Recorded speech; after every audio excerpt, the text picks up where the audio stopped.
Hey, yo, white people, let me talk to you for a second. Imagine you bought a house. The realtor shows you the upstairs and tells you it's move-in ready. And you agree, so you sign the paperwork and move your family in. And then you go down to the basement, and you discover that the foundation is cracked all the way through. The pipes are lead and the wiring is from the Second World War. There's mold behind every wall. The whole house seems like it's falling apart. And that same realtor is standing in your kitchen telling you that you just need to repaint the upstairs. White people in this country are talking about how we just need to roll the country back 10 years, maybe 20. Get rid of MAGA and we'll be fine. Get back to brunch, go back to normal, right? But here's the thing about that. Your uncle in the red hat didn't become that person in 2016. He's been that person his whole life. You knew it though. You sat across from him at every holiday dinner for 30 years. The hat just made it harder to ignore. That's the only thing that changed. So, of course, I went looking at the numbers. According to the EJI, between 1865 and 1950, 6,500 Black people in this country were lynched by their neighbors, with photographs taken of their dead bodies and sold as postcards. 6,500 Black people, and that's just the ones we know about.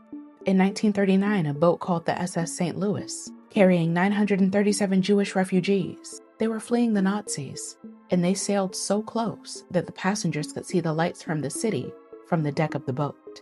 And this country turned every single one of them away. 254 of those people were murdered in the Holocaust because the United States would not let them off the boat. The president who turned them away is still on this nation's dime. 3 years later, that same president took 120,000 of his own residents, most of them American citizens, 17,000 children under 10. He took them out of their homes and put them in concentration camps, surrounded by barbed wire and armed guards. Those camps stayed open for almost 4 years. There are people alive today who were born inside them. In the 1960s and 70s, the Federal Indian Health Service, they sterilized 1 in 4 Native American women of childbearing age. 1 in 4. The youngest documented victim was 11 years old. In Puerto Rico, this country sterilized 1/3 of every woman on that island. They called it La Operación. In California between 1997 and 2010, prison doctors sterilized 1,400 women without proper consent. That ended 15 years ago. Over the 20th century, more than 60,000 Americans were sterilized by their own government. Black women, Indigenous women, Latino women, poor white women, disabled women. For 40 years between 1932 and 1972, the United States Public Health Service ran an experiment on 400 Black men in Alabama. The men had syphilis. The doctors didn't tell them. The doctors didn't treat them. A cure for syphilis was discovered in 1947. The federal government kept the experiment running for another 25 years. After the cure existed, by the time it was exposed, 40 of the men's wives had been infected by their husbands. 19 of their children had been born with the disease. In 1921, a white mob in Tulsa, Oklahoma, they destroyed Black Wall Street. 35 city blocks burned to the ground. 1,200 Black homes destroyed. Up to 300 Black people killed.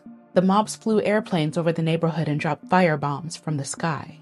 This happened only 105 years ago, in an American city with airplanes. 12 million African human beings were stolen from the African continent and trafficked across the Atlantic Ocean between the 1500s and the 1800s. 1.8 million of them died, chained to the bottom of ships, all before they ever reached land.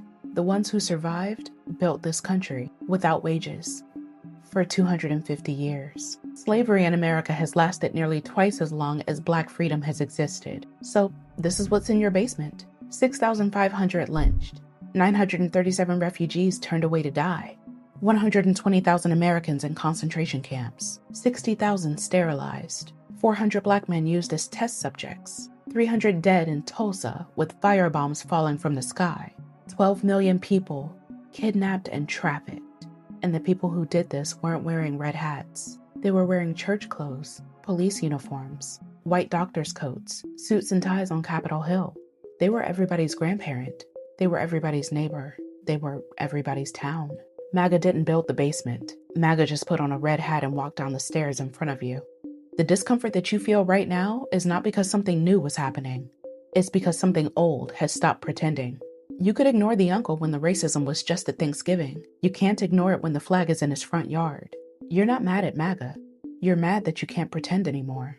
You're mad that the spill that you need to clean up is in plain sight. Going back 10 years doesn't fix this. Going back 20 years doesn't fix this. Going back 100 years doesn't fix this. There has never been a year in the entire history of this country when the basement isn't full of what it's full of right now. The paint on the walls upstairs has changed. The flood in the basement has not. This country needs to be pulled out by the root. There is no other way.